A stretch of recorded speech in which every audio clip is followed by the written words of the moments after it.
We'll have to. But listen, I think of course, what everybody wants to do is get back to where we were, and the challenge of that is the continuing COVID-19. So you have some of the smartest people in the world working on vaccines and other sports, and for our restaurant business, for our hospitality businesses, our banquet hall businesses, very important businesses for the employees and the people who run them. Of course, these large gatherings are part of those businesses, and so this is something that we are going to be tied to the progress that we make from a science point of view, and I do get to talk to some of these brilliant people who are working on these solutions.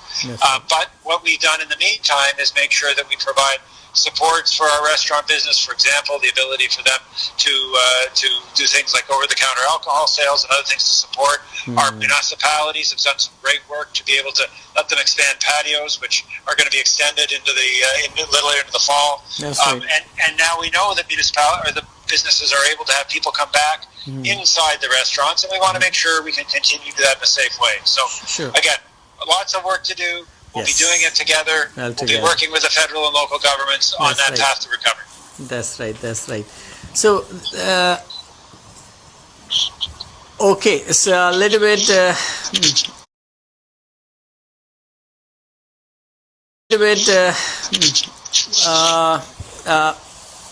a question I got this from one of the viewer is watching online. So do you see, I don't know, is it relevant with our or not? Do you see any federal election happening in soon or in this fall? As Prime Minister mentioned yesterday.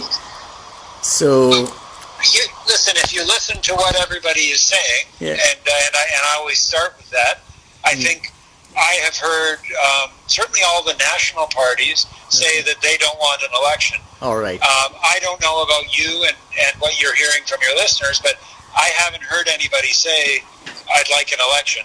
I think everybody expects people to be focused on dealing with this pandemic. It's a minority government, though, so I guess we're going to see. There's a speech from the throne next week. That's right. And it'll be interesting to hear what the government plans to do. They have to be sensitive to the fact they have a minority. But I can tell you, I'm trying to think, I don't think anybody in Ajax or anybody I've talked to elsewhere has said, I'd like a federal election.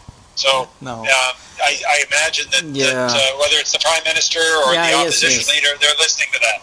Yeah, it's just the Prime Minister yesterday mentioned in one of the interview that the chances, that's why it's like, if it's not coming from... It's a good question. A lot of people are speculating about it. But I think it would be... right now people are very focused on, you mentioned it, they're focused, there's really tough times for a lot of people. And I don't think they think that politicians should be, fighting right now. They like it when we work together. Oh yeah, that's not. Yeah. So talking of politics, so we will congratulate Mr. Aaron O'Toole for becoming the Conservative leader, party leader, and we from community we appreciate and support him. With this, with all the good work Ontario government is doing under the Conservative platform. So do you think, or we are hopeful and we wish that in 2022 June election, the province should elect again the Conservative Party to run, and we all are sure, and I am sure in saying that during the pandemic situation, the Conservative government managed, especially the Ontario, one of the biggest province, managed their affairs very well. Your thought on this, please? Well, listen, thank you for that, because I know you talk to a lot of people and you reflect their views. I know what Premier Ford would say, and I would say the same thing, that what we've managed to do is because of the 14.5 million people in Ontario. True. But I have to say that the Premier in particular and has shown leadership in terms of being there every day. And, so many people tune in to that 1 o'clock press conference to find out what's going on at a time when I think people need to hear it. So I think if we continue, and if we're lucky enough to be rewarded in June of 22 with re-election, that'll be because of the hard work that the Premier did and certainly that others did, but it's going to be because we managed to pull together and we managed to come through this. And I think, I'm optimistic. When I look I watch TV as others do. I see what's happening south of the border and other places. I think here in Ontario we're doing pretty well. We've still got work to do. We certainly can't say pat ourselves on the back. We have to keep working, but we'll keep working for people in Ontario right through to that next election. And then I'm really thankful to you that you never mentioned yourself. You are part of the leadership team from the finance sector, but we all are observing, watching for the last 6 months, how much efforts, how much time, no matter is a day, evening or weekend, you are putting in your riding as well as together with Premier Ford. So in managing the situation, really, really thankful from all the community that your efforts, your services are really commendable. Well, thank you so much. It is a real honor to get to be elected, and I'm really proud to represent the riding of Ajax. And it is at a time like this, it is a pleasure to get to have this be your job, because it feels like an important time to be doing important work. So thank you. That's very kind of you. The only one thing I will touch base, then I'll of course you're busy. So the back to school, thank you very much. The back to school plan executed very efficiently, very good. The parents has concern. I was looking at the poll, 67% parents at beginning were not in a mood to send their small kids to the school, but now I think the poll got changed. A lot of people, yesterday I saw the people sending their even the kindergarten kids to the school.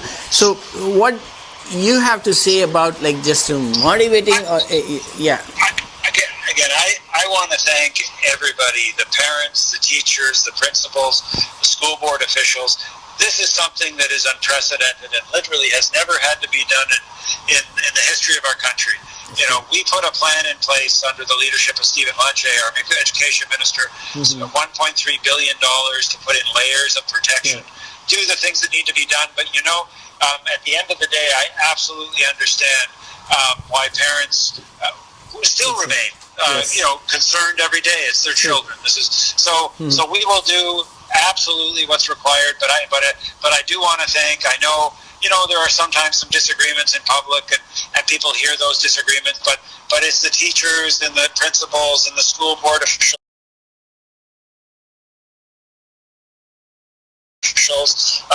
And most importantly, the parents that are making this work, and will continue to make it work, make sure that the children get their education, but they get it in a safe place.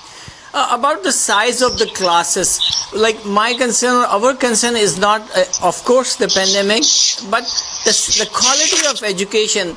The size should be not very big. One teacher can manage so many kids, right? So the indoor limit is now for 10 people, but the class size is still 15 to 29, or are we I'm not sure. Should I be asking this question to you or not?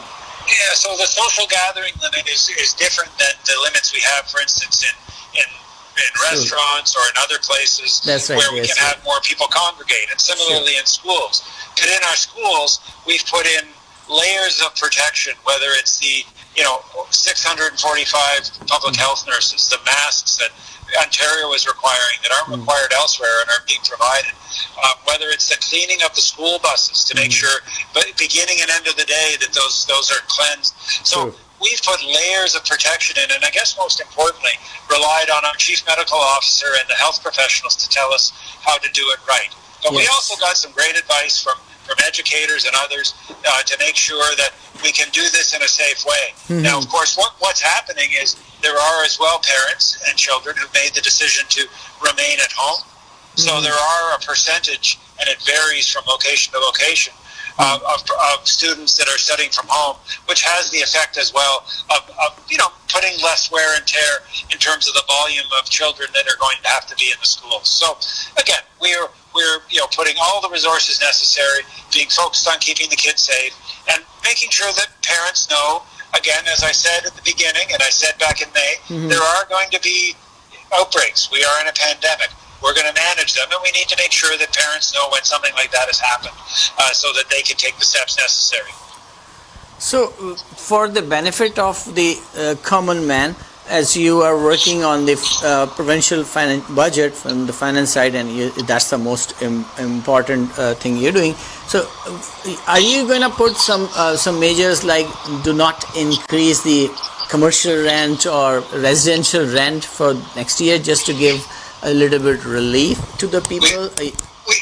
We are looking at a number of measures, and of course we'll announce them in the budget, although I'd love to announce them right now, but I would get in trouble. No, I don't know.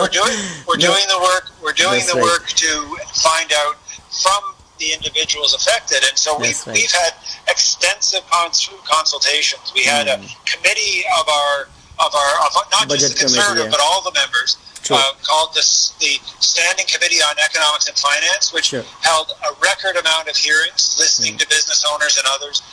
We as well, the Premier struck the Ontario Jobs and Recovery Task Force. He asked me to chair, set up 56 ministerial councils, again, to listen to ministers. I've had over 100 meetings and roundtables myself. My colleague, Praveen Sarkaria, our Minister of Small Businesses, hosted 90 roundtables.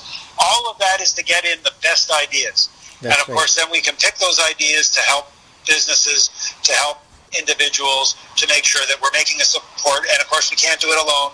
We continue to work with the federal government as well, who are providing support in this case as well. It's very exciting and interesting and informative in a way that you are sharing so much detail about how the budget drill is involved, how much work, how much information, how much efforts is involved to just come up with a financial budget under this difficult time. Thank you, Minister Rod Phillip, for sharing such information. The viewers, the people who are watching our show, they will come to know that our government is, especially the provincial government as well as the federal government, is taking care of us, and we all are very, very desperately waiting to hear about the financial details and the incentives and the relief and what for the small businesses especially, and for the individual people of the country. Thank you very much. I think there is one more question coming online. Let me check the question. And restaurant limits is so the question is about the restaurant limits, but as we heard that the indoor restaurant seating limit is not getting changed, neither increase or decrease, it will remain same as for the phase 3, right? Yeah, that's correct, and that's because I should just do a shout out to our restaurant owners and their staffs. When the public health people look at where some of the case spikes have come from, it's been from these social gatherings, backyards, some weddings, not the restaurants. So we need to keep that up, because we don't want to go back. No, it's important. We want the restaurants to be able to stay open. We all should go to our favorite restaurant, enjoy a nice meal, enjoy it safely. But just a thank you, and I will look forward, once we release the details of the budget, to coming back and to speaking to your viewers about what's in it. But please, everybody, stay safe, wash our hands, social distance, wear a mask indoors, and take care of each other, because we're going to come through this together well, and it is only with the help of everybody. And I know you have a lot of people watching, so thank you for giving me the chance to speak to them tonight. Thank you very much. Okay.